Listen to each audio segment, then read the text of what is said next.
Shalom, selamat pagi Bapak Ibu, Saudara yang diberkati Tuhan. Kita berjumpa lagi dalam ibadah online pada hari ini. Kita patut bersyukur karena kita masih dalam keadaan yang dipelihara, diberkati oleh Tuhan. Biarlah semua yang telah Tuhan kerjakan dalam kehidupan kita, nafas hidup yang Tuhan telah beri, kita kembalikan syukur semua hanya bagi Tuhan. Karena tiada kasih yang sempurna begitu Yesus mengasihi kita, menerima kita apa adanya.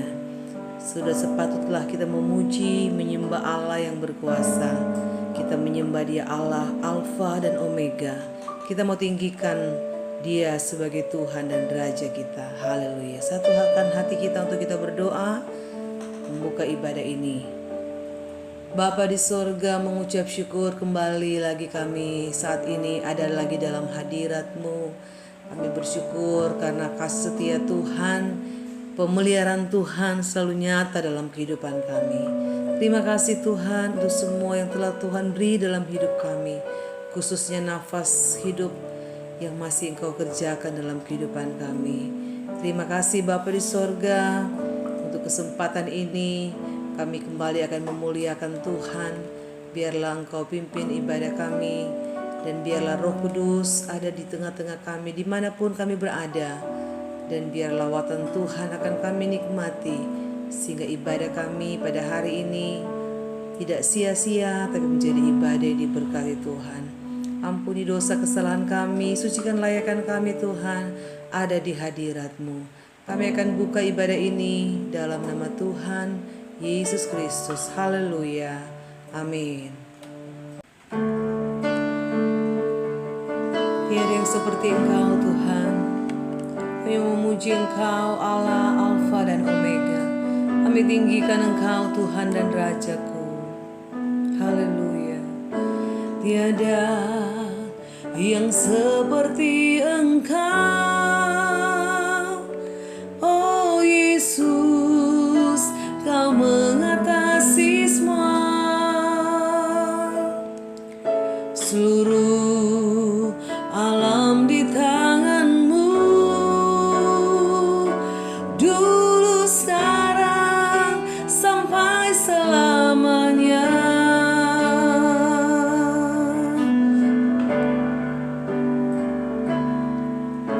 Tiada kasih yang sempurna,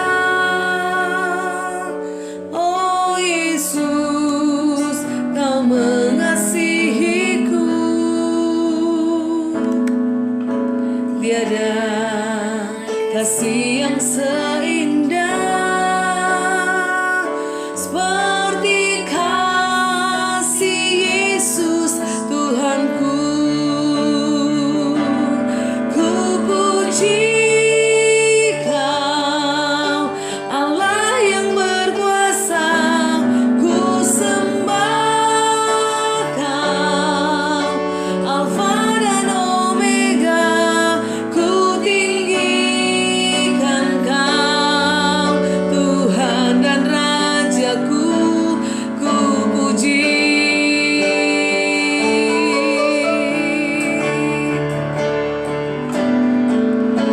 Tiada yang seperti Engkau, oh Yesus, Kau mengatasi semua. Seluruh alam di tangan-Mu, dulu, sekarang, sampai selamanya.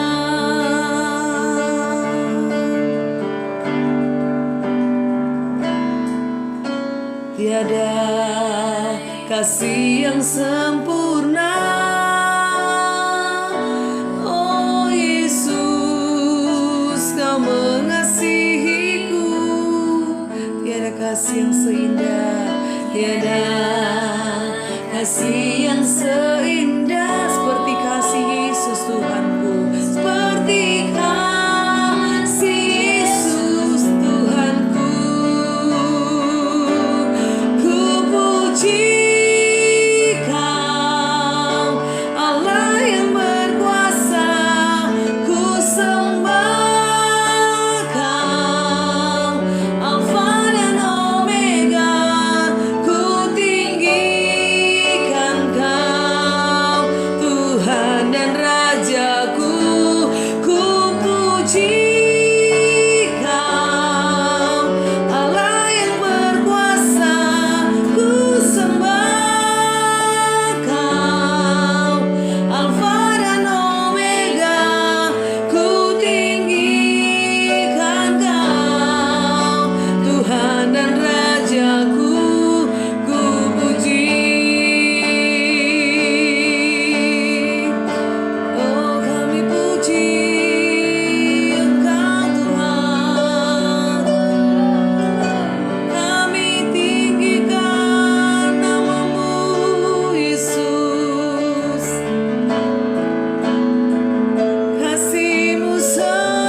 namaku ku puji.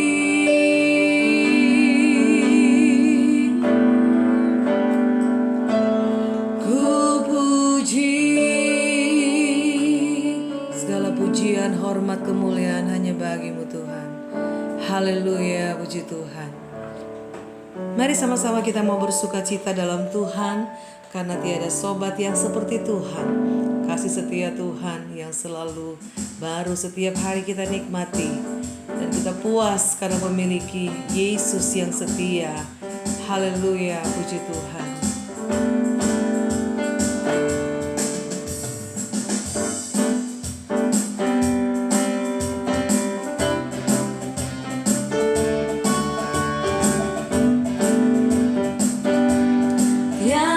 Sobat yang seperti Yesus, tiada sobat seperti Tuhan. Oh, betapa indahnya hidupku sekarang. Tuhan jaga saya terus.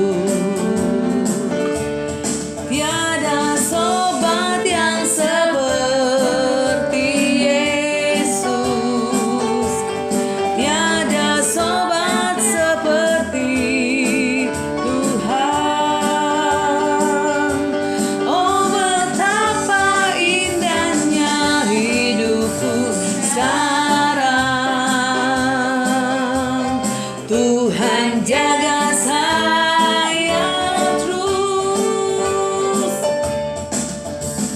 Ku sungguh puas, puas dengan Yesus. Ku sungguh puas, puas dengan Dia. Keperluan Dia cukupkan.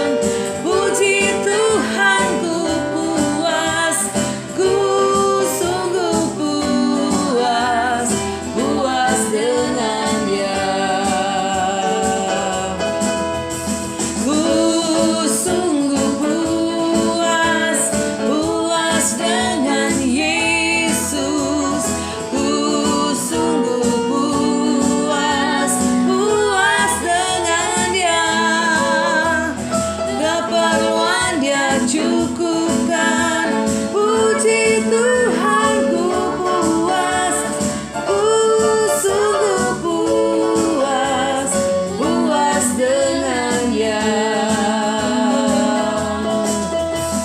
Jalan serta Yesus setiap langkah, ku akan merasa cintanya Allah. Mengapa bersusah, Tuhan pelihara. Jalan serta Yesus sampai di surga. Jalan serta Yesus setiap langkah, ku akan merasa cintanya Allah. Mengapa bersusah, Tuhan pelihara. Jalan serta Yesus sampai di surga. Jalan serta Yesus sampai di surga. Jalan serta Yesus sampai di surga.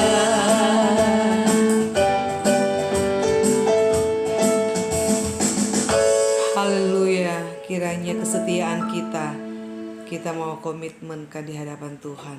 Sampai akhir hidup kita mau jalan terus bersama Yesus sampai menuju surga yang kekal untuk selama-lamanya. Haleluya, puji Tuhan. Mari siapkan hati kita untuk mendengarkan firman Tuhan.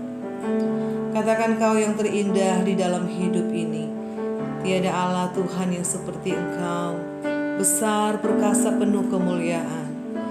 Kami mau menyembah Engkau Allahku, kami mau meninggikan nama-Mu. Haleluya, puji Tuhan.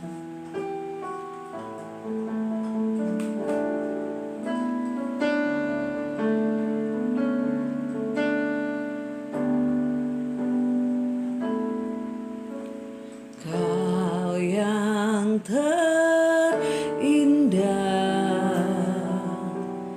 di dalam hidup ini, tiada Allah Tuhan yang seperti Engkau, besar perkasa penuh kemuliaan.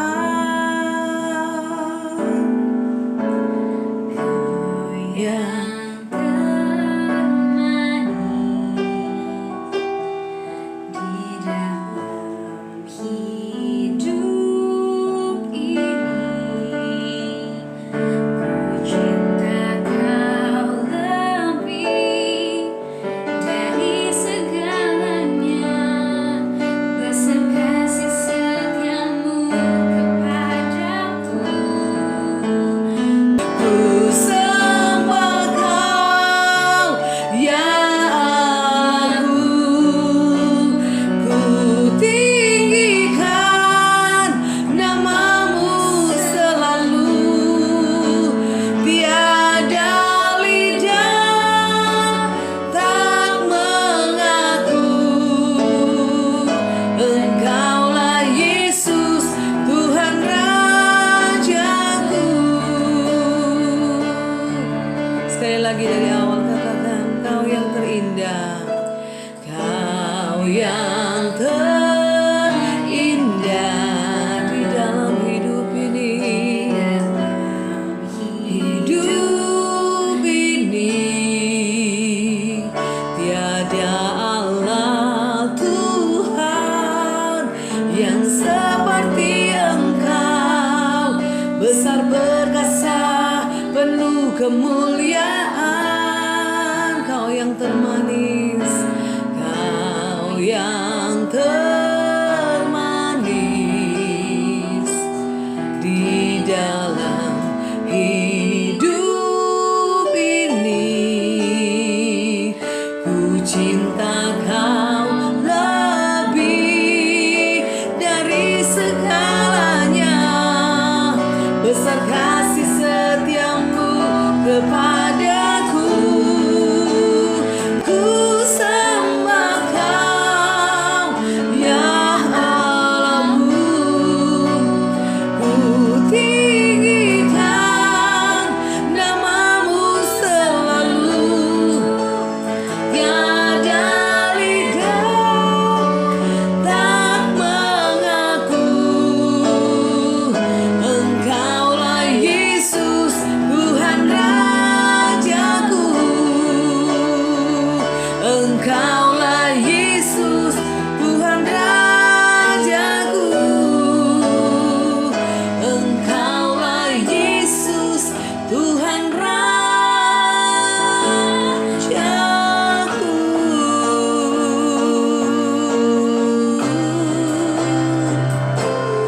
Amin. Haleluya. Hanya Engkaulah Tuhan dan Raja kami. Kami percaya semua lutut akan menyembah Engkau. Semua lidah akan mengaku bahwa Yesuslah Tuhan dan Raja. Terima kasih Tuhan untuk lawatan-Mu lewat pujian dan penyembahan kami hari ini. Kami yakin Engkau duduk di atas pujian penyembahan kami Tuhan. Kami merasakan Engkau hadir di tengah-tengah kami. Engkau kenal setiap hati kami, Engkau tahu setiap kerinduan kami hari ini Tuhan. Kami butuh firman-Mu menjadi kekuatan baru dalam hidup kami. Firman Tuhan adalah jawaban dalam setiap persoalan yang kami hadapi. Kami siapkan tanah hati kami yang terbaik untuk ditaburi oleh benih-benih firman-Mu. Urapi hamba-Mu Tuhan, sampaikanlah isi hati-Mu lewat hamba-Mu. Suara Injil kebenaran yang akan diberitakan hari ini akan memberkati kami semua. Terpujilah nama-Mu Bapa. Inilah doa ucapan syukur kami dalam nama Tuhan Yesus Kristus kami berdoa. Haleluya. Amin.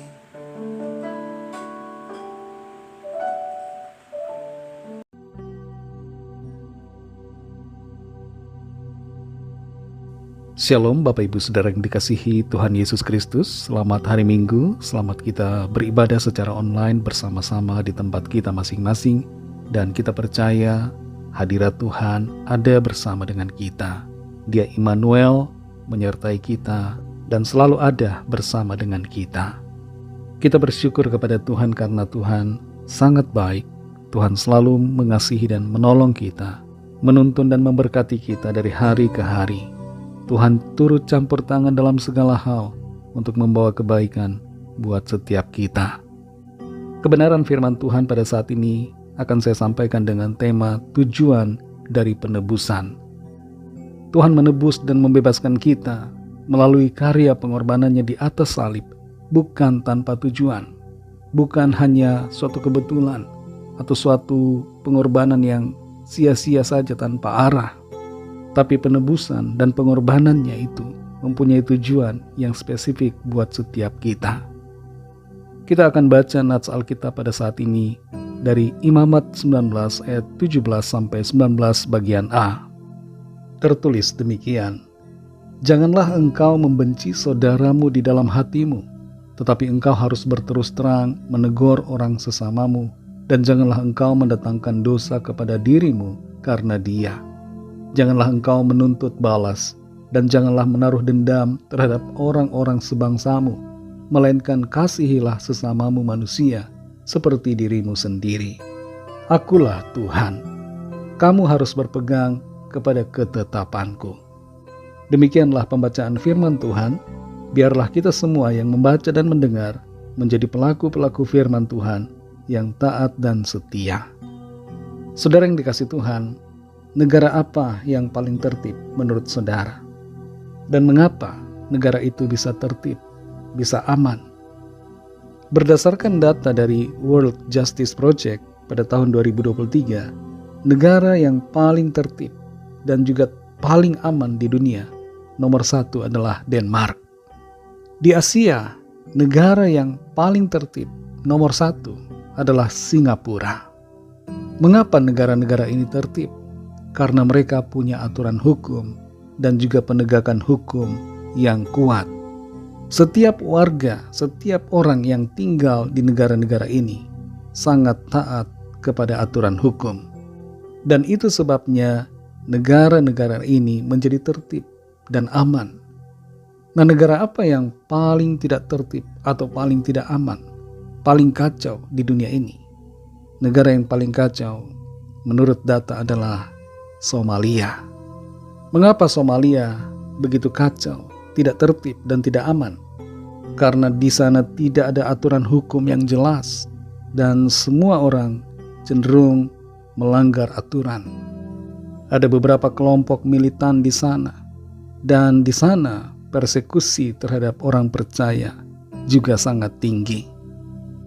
Saudara yang dikasihi Tuhan, setiap kita yang sudah ditebus Tuhan, yang sudah diselamatkan, yang sudah menerima kasih karunia dan anugerah Tuhan, kita semua dikehendaki oleh Tuhan untuk hidup taat terhadap aturan-aturannya, taat melakukan firman-Nya, supaya kehidupan kita tertib dan kehidupan kita berkenan kepada Tuhan, dipenuhi dengan berkat yang dari Tuhan, baik jasmani dan terlebih berkat-berkat rohani. Sebelum kita kembali kepada ayat nats kita pada saat ini, kita akan menggali intisari dari kitab Imamat. Kitab Imamat adalah kitab ketiga setelah Kejadian dan Keluaran. Dan kitab ini berisi tentang aturan demi aturan yang diberikan oleh Tuhan kepada bangsa Israel dan kepada semua orang yang mau hidup menuruti firman Tuhan. Dalam kitab Imamat terdapat aturan tentang berbagai korban persembahan dan juga tata cara bagaimana persembahan itu harus dilakukan. Ada korban bakaran, korban sajian, korban keselamatan, korban penghapus dosa, korban pendamaian, korban penebus salah, dan semua korban-korban ini harus dinaikkan. Ada juga yang namanya korban sabat, yaitu korban persembahan yang harus dinaikkan, harus dilakukan pada saat hari Sabat. Selain aturan korban, ada juga aturan tentang imam dan juga ada aturan tentang pentahbisan dari imam.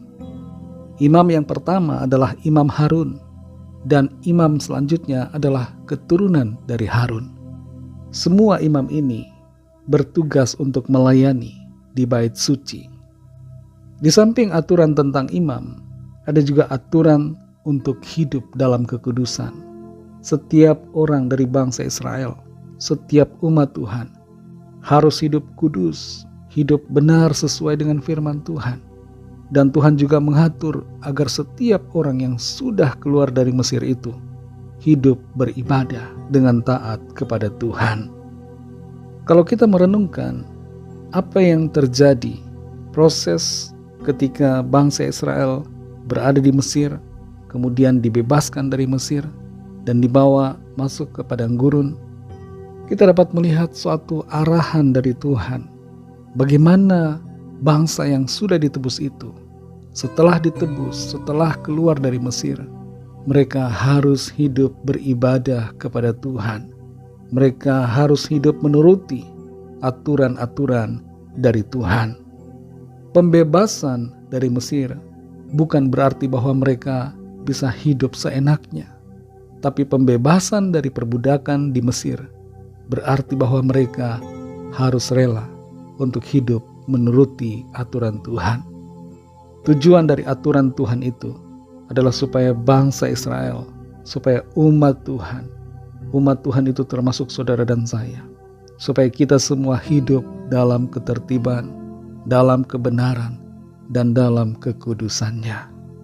Kembali kita baca Imamat 19 ayat 17-19 bagian A ini. Janganlah engkau membenci saudaramu di dalam hatimu, tetapi engkau harus berterus terang menegur orang sesamamu, dan janganlah engkau mendatangkan dosa kepada dirimu karena dia. Janganlah engkau menuntut balas, dan janganlah menaruh dendam terhadap orang-orang sebangsamu, melainkan kasihilah sesamamu manusia seperti dirimu sendiri. Akulah Tuhan. Kamu harus berpegang kepada ketetapanku. Dalam ayat ini terdapat sebuah aturan emas, aturan yang merupakan perintah kedua, tapi sama hakikatnya dengan perintah mengasihi Tuhan. Di sini Tuhan memerintahkan agar umat Tuhan mengasihi sesamanya. Setiap kita harus mengasihi sesama kita. Inilah perintah Allah bagi kita. Kalau kita perhatikan di sini, mungkin ada yang bertanya, mengapa perintah mengasihi ini terbatas kepada orang-orang sebangsa saja? Tidak demikian, saudara. Perintah mengasihi sesama ini berlaku untuk semua orang. Kita harus mengasihi semua orang, siapapun juga. Kita dapat membaca perintah untuk mengasihi sesama ini dalam Imamat 19 ayat 34. Di situ dikatakan, orang asing yang tinggal padamu harus sama bagimu seperti orang Israel asli dari antaramu. Kasihilah dia seperti dirimu sendiri, karena kamu juga orang asing dahulu di tanah Mesir. Akulah Tuhan Allahmu. Jadi perintah Tuhan untuk mengasihi tidak terbatas pada suku, ras, kebangsaan. Semua orang harus kita kasihi. Saudara yang dikasihi Tuhan, aturan-aturan dalam kitab Imamat sebenarnya merupakan sebuah gambaran dari apa yang ada di depan, dari apa yang akan terjadi kemudian. Aturan-aturan dalam kitab Imamat yang berkaitan dengan korban persembahan merupakan gambaran tentang pengorbanan Tuhan Yesus di atas kayu salib. Dialah korban yang sempurna, korban yang sejati, yang dapat menghapuskan dosa manusia. Kalau kita baca Ibrani 10 ayat 4, di situ dikatakan bahwa sebab tidak mungkin darah lembu jantan atau darah domba jantan menghapuskan dosa. Tidak mungkin, saudara, darah binatang menghapus dosa manusia. Hal ini tidak setara. Manusia harus ditebus oleh manusia. Dalam Matius 26 ayat 26-28, di situ Tuhan Yesus berbicara tentang dirinya sebagai korban penebusan. Tuhan Yesus menyuruh untuk memakan roti sebagai gambaran akan tubuhnya, dan juga anggur sebagai gambaran akan darahnya yang tercurah untuk pengampunan dosa-dosa manusia.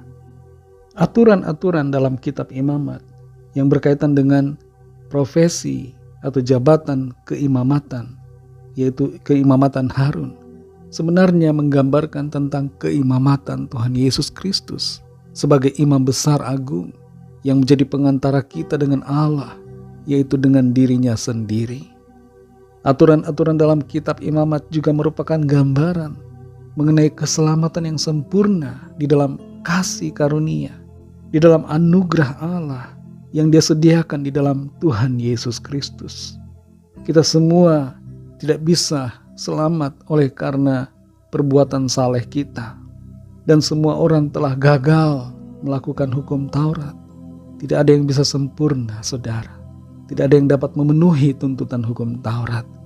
Dan karena itu kita hanya bisa selamat karena anugerah Allah di dalam Kristus Yesus, Tuhan kita.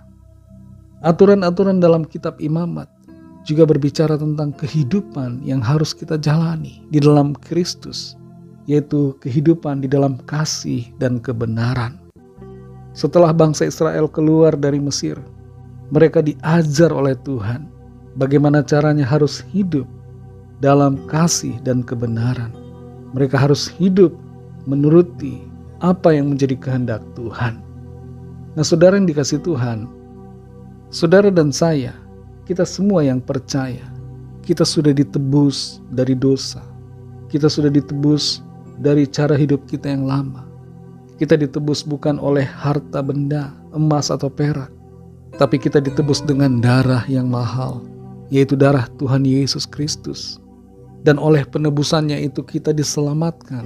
Kita dijadikan anak-anak Allah yang hidup. Kita dijadikan pewaris-pewaris kerajaan sorga.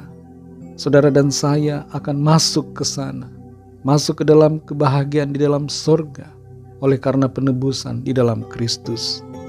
Tapi ada satu hal yang perlu kita sadari, saudara. Penebusan yang dikerjakan oleh Tuhan Yesus Kristus bukan hanya supaya kita selamat dan supaya kita masuk surga, tapi tujuan dari penebusannya itu adalah supaya kita hidup dalam kasih dan dalam kebenaran, supaya kita hidup menuruti aturan-aturannya, menuruti firman-Nya. Dalam Matius 22 ayat 37-39, di situ tertulis, jawab Yesus kepadanya, kasihilah Tuhan Allahmu dengan segenap hatimu, dan dengan segenap jiwamu, dan dengan segenap akal budimu.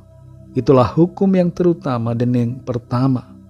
Dan hukum yang kedua yang sama dengan itu ialah, kasihilah sesamamu manusia seperti dirimu sendiri. Perintah ini, saudara, adalah perintah yang utama. Tuhan mengajar kita, menghendaki kita untuk hidup dalam kasih, mengasihi Dia dan mengasihi sesama kita dengan segenap hati. Inilah aturan yang Tuhan berikan kepada setiap kita yang percaya. Kalau kita sudah percaya kepada Tuhan Yesus, jangan berhenti di hanya percaya saja, tapi kita harus terus bertindak mengasihi Tuhan dan bertindak mengasihi sesama kita.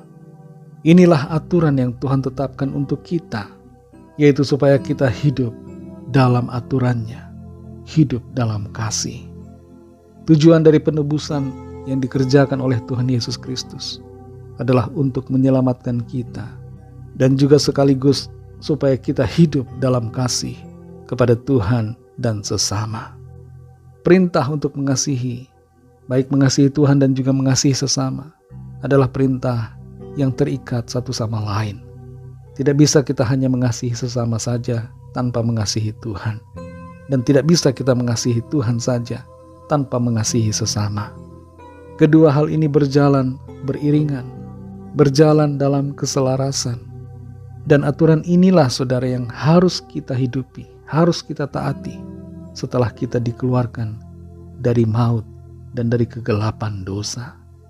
Aturan yang harus kita ikuti adalah aturan untuk mengasihi, tapi bukan dengan kasih eros atau hawa nafsu, melainkan dengan kasih yang suci, kasih yang tulus kepada Tuhan dan kepada sesama kita. Saudara yang dikasihi Tuhan, Mari kita renungkan keadaan kita masing-masing saat ini. Adakah kita hidup tanpa aturan? Mungkin kita sudah percaya kepada Tuhan Yesus, sudah mengakui dosa, sudah berkomitmen untuk bertobat. Tapi sampai saat ini kita masih hidup tanpa aturan. Atau kita hidup dengan aturan tapi ada aturan-aturan yang kita langgar. Hanya beberapa saja yang kita penuhi. Tapi aturan lain yang Tuhan kehendaki untuk kita kerjakan tidak kita lakukan. Apakah kita mengaku beriman kepada Tuhan, tapi hidup kita masih sembarangan?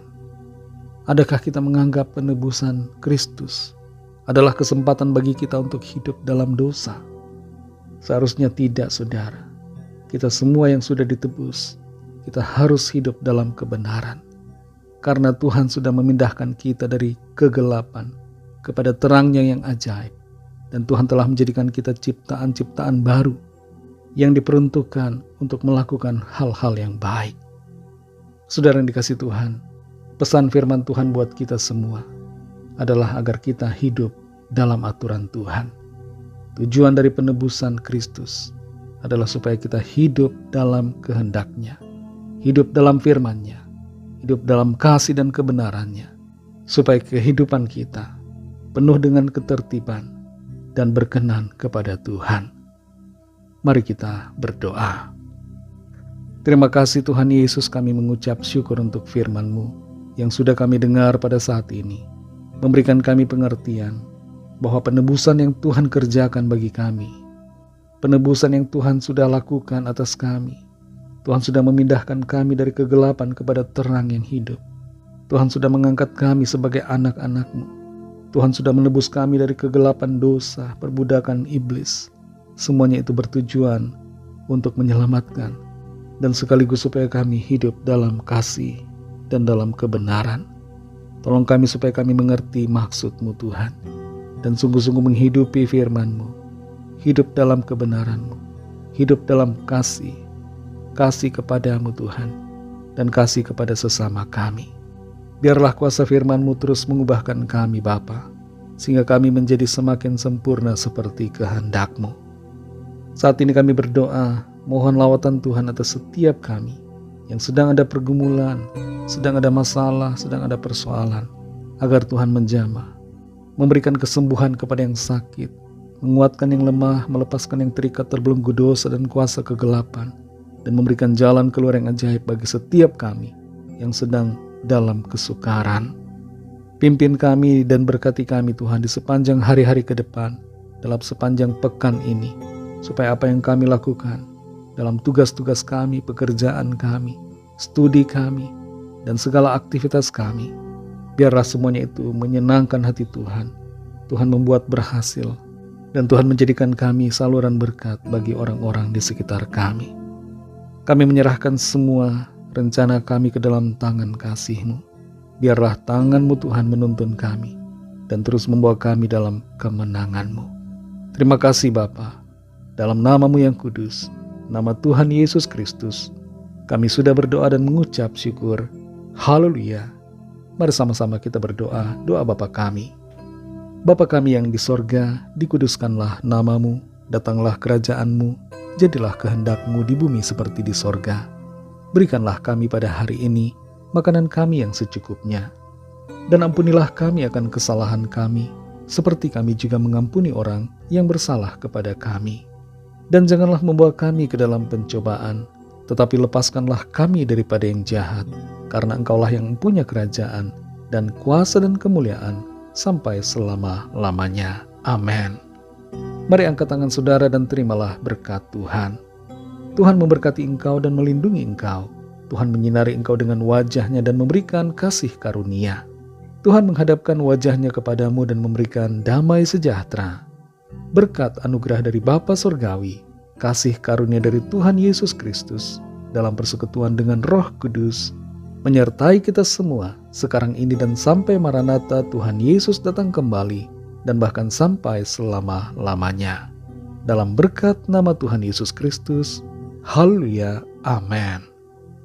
Puji Tuhan, saudara yang dikasihi Tuhan, ibadah kita secara online sudah selesai, tapi ibadah kita secara pribadi tetap berlanjut karena ibadah yang sejati adalah kehidupan kita yang kita persembahkan kepada Tuhan. Tuhan Yesus memberkati saudara semua. Selamat hari Minggu dan sampai jumpa dalam ibadah yang selanjutnya. Haleluya!